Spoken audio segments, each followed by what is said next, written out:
details residents deserve. And what I have found has led to one clear conclusion: transparency alone isn't enough. We need leaders who will act, who will challenge the assumptions, and demand the numbers that matter, and put people first. Right now, our city's in the process of budget workshops, and at this moment, it is about stewardship.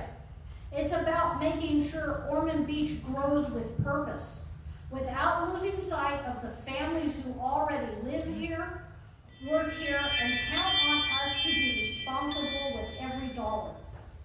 At the first workshop, staff reviewed a 5-year capital improvement program, CIP, for a total of over $200.8 million.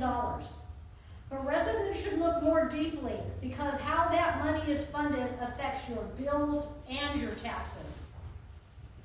Funding comes from several sources, roughly 38% bonds, aka a word for loans, 26% in grants that have not even been secured yet, 24% in user charges and fees, 10% via your property taxes, and then your gas tax and reserves. These aren't abstract categories, they are real choices, and they shape the future cost to our community.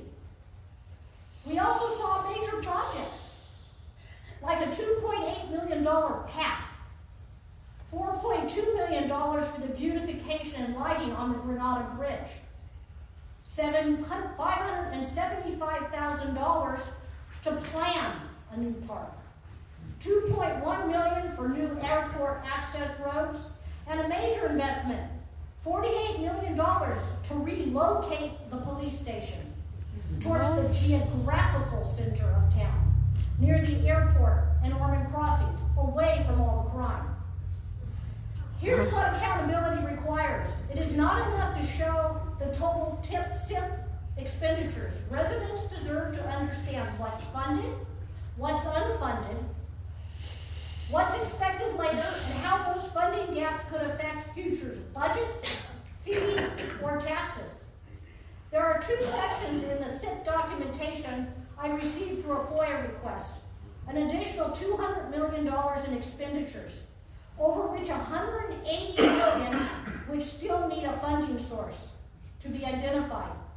Even if this $200 million is not in the current CIP expenditure total, it appears it was significant enough to warrant being put on the documentation. Now let's talk about real pressure families feel: taxes and debt service. At the second workshop, the commission did direct staff to keep the